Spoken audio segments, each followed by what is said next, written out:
Ninja ZX-14R for the price of Ninja 1000 SX, worth buying in 2023? In the recent past, I have owned a Kawasaki Ninja 650, ridden 32 km/h, and a KTM 390 Adventure, barely ridden, sold due to relocation. BHPN OMV recently shared this with other enthusiasts. Hello folks, I am currently based in Massachusetts and I am looking to scratch the itch to get a motorcycle again. After a brief consideration of other brands, I settled on Kawasaki again due to my previous ownership.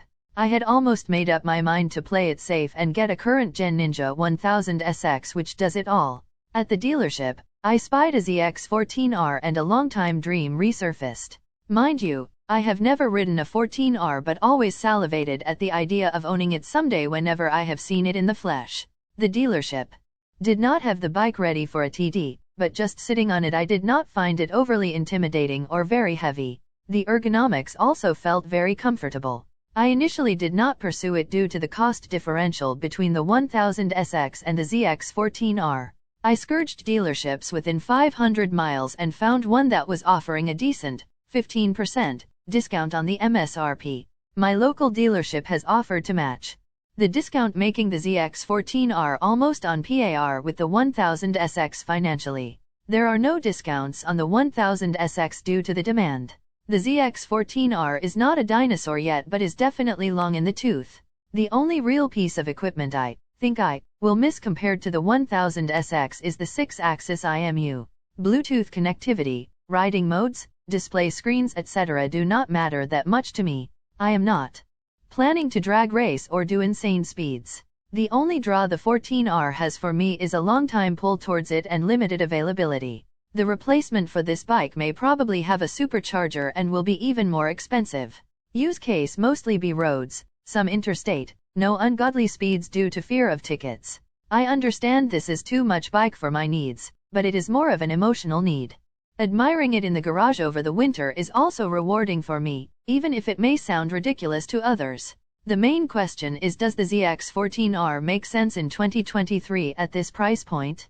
Background: in the recent past, I have owned a Ninja 650, ridden 32 km/h, and an ADV 390, barely ridden, sold due to relocation. My wife and I both love riding and have been missing being on two wheels. We actually met on a ride in Mumbai and ended up getting married. My wife has made up her mind on a Ninja 400. She has owned a Ninja 400 before and does not want to change. Considering you get the 14R for the price of 1000 SX, I would pick up the 14R if I were in your place. You have enough experience with the 650s and I feel you have your heart set on the 14R too after reading the above lines. A few years down the line on the 1000 SX, assuming you pick one up, the upgrade itch could eventually take you to the ZX-14R mothership. I love how the console and less intrusive electronics on the 14R work, and loved it every bit riding back to back with its real rival, the Suzuki Hayabusa. I would definitely suggest you pick something like the ZX-14R and call it a day. Keep in mind that it won't be as high as a sitting posture on the 1000 SX, but everything else works in the 14R's favor. Please note that this is completely my thought and I know people who vouch for the Ninja 1000 SX. But a 14R at N1000's price point seals the deal for me.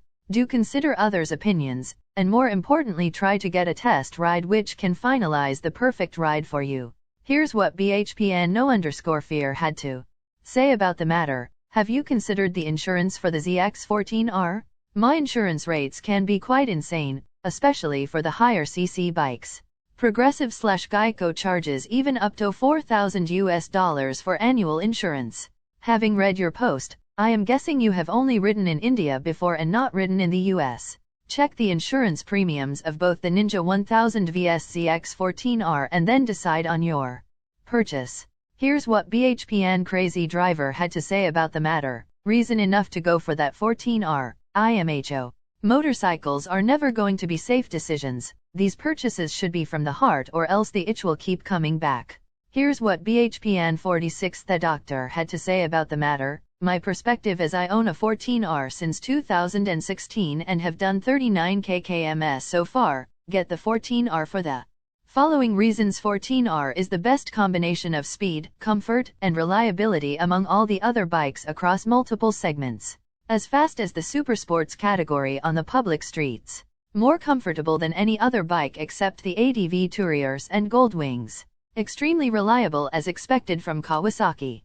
14R is extremely powerful and torquey, no other touring bike comes close to it. Excellent for riding with a pillion, also given the comfy and spacious seat for both.